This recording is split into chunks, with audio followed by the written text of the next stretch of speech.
Hello, today I've got a different topic to talk about. Since I am new to YouTube, I have decided to make a video, 5 things I've learnt in the first 5 videos that I have made. Stick around.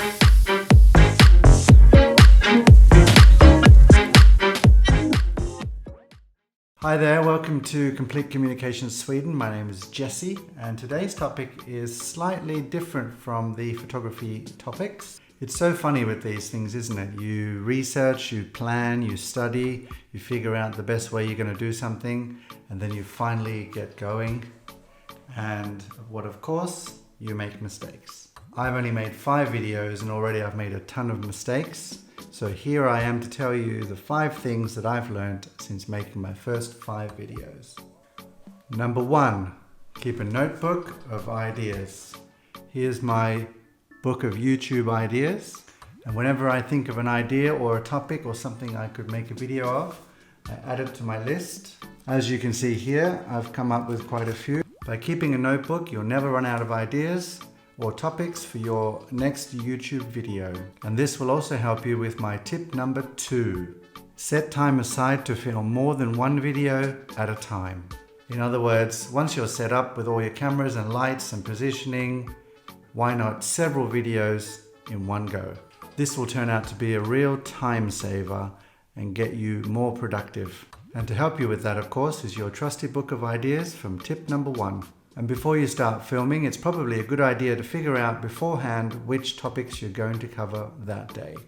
So for example, from my trusty book of YouTube ideas, on literally a back of an envelope, I've written down 7 topics for today's videos. Now I might not make 7 videos that day, depending on how long it all takes. But then again, if you're on a roll and you get as far as making 7 videos, bonus. So for my tip number 3, set your video to record 1 clip per episode. What I mean by that is that once you start recording, don't stop recording even if you mess up.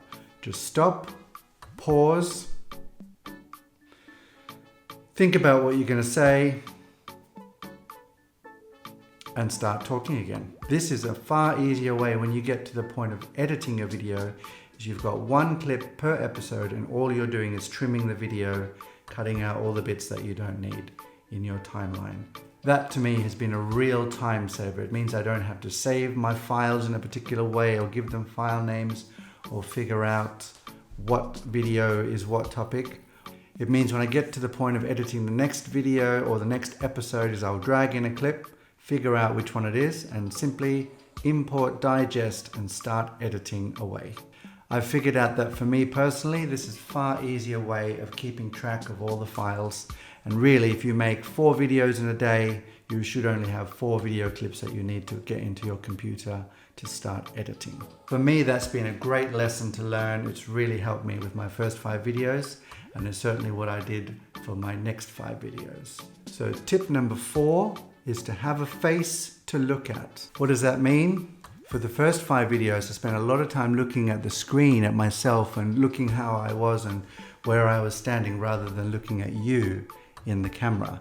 And I found that really difficult to keep looking. We naturally want to look at the screen to see what's happening. And of course, when you're a beginner making videos, you have to start remember to looking into the camera and not at the video, because it gets really disturbing for the person watching, as I'm sure you can agree, that it's really disturbing when I look at myself rather than look at you. So to help me with this, what I've done, just left of camera, I've put a picture of a person. In this case, it's my lovely daughter. So instead, what I do, instead of looking at a little black dot where the camera is, I instead slightly look over to the picture of my daughter and pretend I'm talking to her, which makes me smile and brings out hopefully a little bit more personality. But that way I try and stay focused on the conversation, that I'm talking to you and not looking at myself in the screen. I found that really useful. I experimented with a few different ideas. I had like sticky notes saying, look here, pointing to where the camera was, things like that. But once I got the photo set up, just out of camera shot, I found that that worked really well. As you can see now, I'm looking at you, but really I'm looking at a picture of my daughter. And my top tip for number 5 for my first 5 videos was don't make the mistake I made. Before you start shooting, check your sound. So believe it or not, I haven't just made 5 videos, I've actually at this point made 10 videos. However, I don't know why, but the first 5 videos I clearly had set the sound recording levels wrong. Once I got them into the computer, checked my sound, I had this weird distortion where my voice was speckly and horrible and electronic, and something had gone wrong with my microphone. And that meant that all of my videos, including how to use a light meter, where to place the dome on the model's face while shooting in the studio, all of that, those videos are basically unusable. So now, of course, what I did before making this video, I plugged in the headphones into my microphone to listen and check the sound to make sure I'm not hearing that same distorted sound, so that I don't ruin my own videos. And once I know it's working, take the headphones out, hang them up, and start doing your videos. It's also a good idea, what I'll be doing as soon as I finish this video and before start recording my next clip, I'll check the sound on this one to make sure I haven't wasted all this effort on yet another video that will never see the light of day.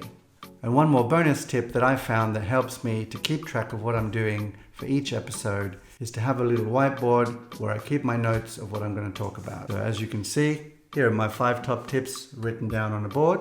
So when I'm here in front of the camera talking to you and not looking at the camera, of course, then I've always got my trusty list of things to talk about to keep me on track. So I hope you found that useful. Make sure not to make the mistakes that I did, but of course we'll all make mistakes, and that's how we get better. So there are 5 top tips for 5 things that I learned making my first 12 videos. If you like this episode, then make sure to subscribe. Please do follow me for more information and tips and secrets from the world of photography. And don't forget to share this with your local law enforcement and let them know what's happening. See you next time.